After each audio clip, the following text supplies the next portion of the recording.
مشاهدينا، نبقى في شأن مغربي، وهذه المرة للأزمة التي أثارها بعض المسلسلات وبعض الأعمال المصرية وأيضا الكويتية في المغرب. قام شاب مغربي يطلق على نفسه اسم موروكان نابست 3R باختراق موقع وزارة الإعلام المصرية. الاختراق جاء عقب مسلسل العار المصري الذي يتم بثه على مجموعة من القنوات التلفزيونية العربية خلال شهر رمضان الجاري. هذا وسبق لمغربي آخر أن اخترق الموقع الإلكتروني للديوان الأميري الكويتي احتجاجا على سلسلة أبو قتادة وأبو نبيل التي تبث على قناة الوطن الخاصة الكويتية. وترى الرباط أن كلا المسلسلين يتناولان النساء المغربيات بشكل مسيء. للحديث أكثر عن هذا الموضوع مشاهدينا، معنا الآن من الرباط أحمد بوغابة الناقد الفني. أهلا بك أستاذ أحمد. ويعني خلينا نتحدث بصراحة، يعني هل بالفعل بالنسبة للمغربيين هذه الأزمة بعد خصوصا الاعتذارات التي قدمها على الأقل تلفزيون الوطن وعن الحلقة التي وردت في مسلسل أبو قتادة أبو نبيل، هل بالفعل يعني تستدعي ما جاء في هذه الحلقة استمرار الأزمة حتى الآن؟ أعتقد بأنه بعد الاعتذار أنه تم تقبل هذا الاعتذار وتوقفت الحملة من طرف المغاربة رجالا أو نساء، ولكن ما زال الأمر متعلق بمصر، بحيث أنه مصر لم يكن هناك رد فعل يعني رسمي على ما صور في حق المغربيات. طيب، لو أنا أتوقف معك قليلا حول هذا المشهد الذي أظهر شخص خليجي كان بشكل سكير وآخر مصري أيضا يعني يقوم بنفس العمل، وكانت الشخصية المغربية وهي ممثلة من المغرب العربي قامت بتمثيل هذا الدور. يعني الثلاثة هما في موقف يعني قد لا يكون محبب للجمهور. لماذا دائما موضوع المرأة حساس إلى هذا الحد من وجهة نظرك؟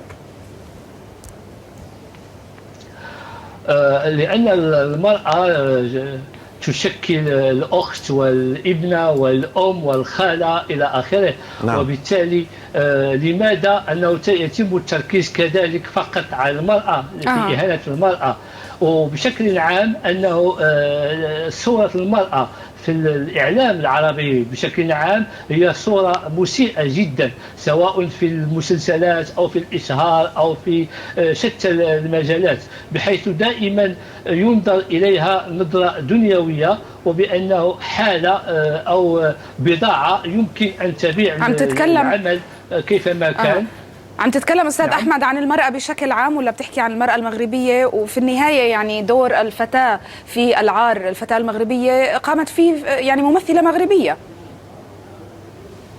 لا، هي في أول دور لها، في أول مشوار لها في حياتها الفنية، هي طب هذا ليس عذر يعني محترفة أو استغلت يعني. نعم، هي ليست محترفة، وبالتالي تبحث عن ذاتها، وبالتالي قبلت بذلك الدور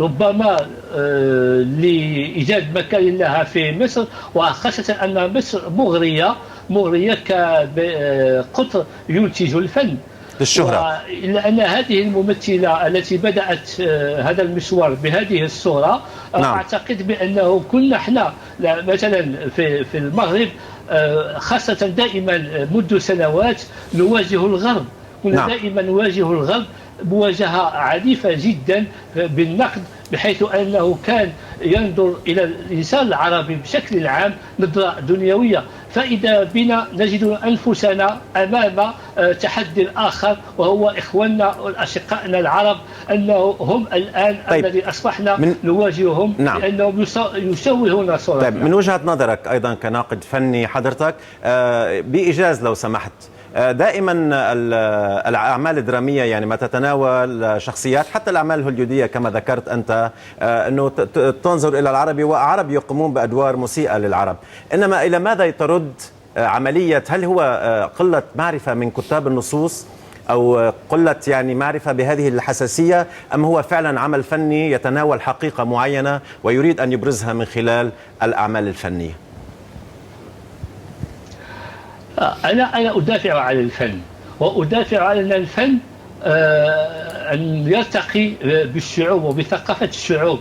أنا لست ضد الرقابة ولست ضد أنه المنع، ولكن كل ما أطلبه هو أنه يكون هناك تناول يعني نقد للظواهر الاجتماعية السلبية. نعم. أن يتم نقدها بشكل فني وبشكل مبدع، لأنه هذه الظواهر موجودة في جميع بقاع الأرض، كل المجتمعات، ولكن ينبغي تناولها بتناول يعني فني جيد. نعم. شكرا. لكي يتم معالجة هذه الظاهرة.